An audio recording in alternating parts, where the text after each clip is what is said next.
Kip's mother passed away from cancer just 12 years later. Mick was the only family left to him. And now that Mick was gone too, it seemed as though an era had come to a close.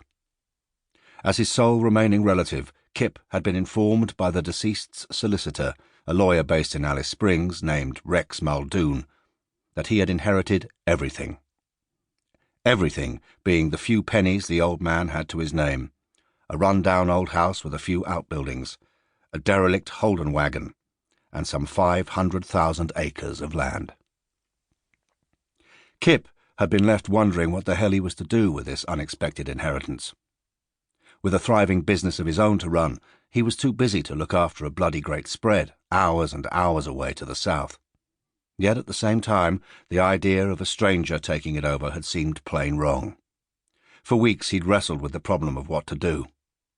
Then, on his first visit to the homestead after his uncle's death, Kip had made the discovery that changed everything. Back again now, he walked inside the empty house. The place was just as he had left it. Stepping into the hallway, he could feel the old man's presence so vividly that it would have come as no surprise if he'd suddenly appeared from a doorway, the crusty, white-bearded face burned deep mahogany by a life spent under the fierce sun, wearing that battered old leather broad-brimmed hat of his and grumbling out some sour greeting to his beloved and only nephew. But only the ghost of Mad Mick inhabited the homestead now. Kip wandered from room to silent, empty room, noticing with sadness how the dust was already layering the surfaces. Dust was a fact of life out here, like the flies and the spiders. The air was stifling, even hotter than outside, and Kip's shirt was sticking to him within a minute. Along a dim passage was the small, cluttered office where he had made his sensational find among a stack of his uncle's papers.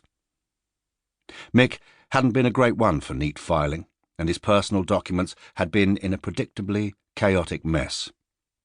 And there, carefully secreted away in an old cigar box at the bottom of a drawer stuffed with unpaid bills and vehicle registration paperwork, had been the pair of items whose discovery startled Kip almost out of his wits.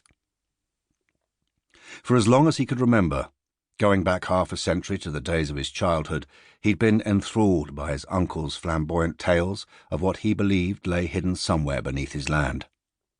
Mick Molloy's relentless, decades-long quest to locate it had in no small part helped to earn him the reputation of being as nutty as a fruitcake, a few stubbies short of a six-pack, ripe for the funny farm, a dipstick, a ding-a-ling, or any of the other uncomplimentary epithets that the locals had labelled him with for spending his life chasing after a myth.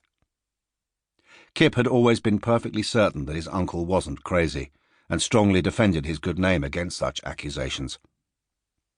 In fact, he'd got into more than a couple of fistfights over it as a younger man, when guys in bars teased him about being Mad Mick's nephew. Eccentric, for sure.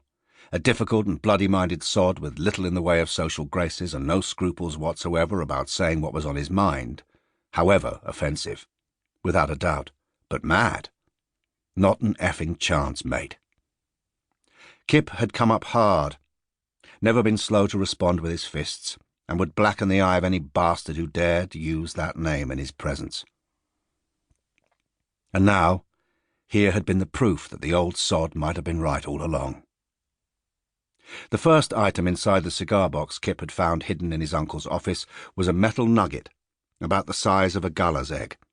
It was raw and lumpy and didn't look like much, but Kip knew that it was solid silver, because that was what his uncle had been searching for all those years. The second item in the box was a hand-drawn map. It was crude and rough, with nothing on it to indicate its significance, but taken together with the silver nugget there was no doubt in Kip's mind that it marked the location of the rich subterranean deposit, Uncle Mick's long-sought-after mother-lode. So the crafty fox had actually found it. All those stories had been true. All the years of searching had been vindicated. All the naysayers proved wrong. How long had Mick known the truth? Not so very long, Kip reckoned. The map wasn't old. He could tell that for a fact. seeing as it had been sketched on the back of a nasty letter from the Australian Taxation Office.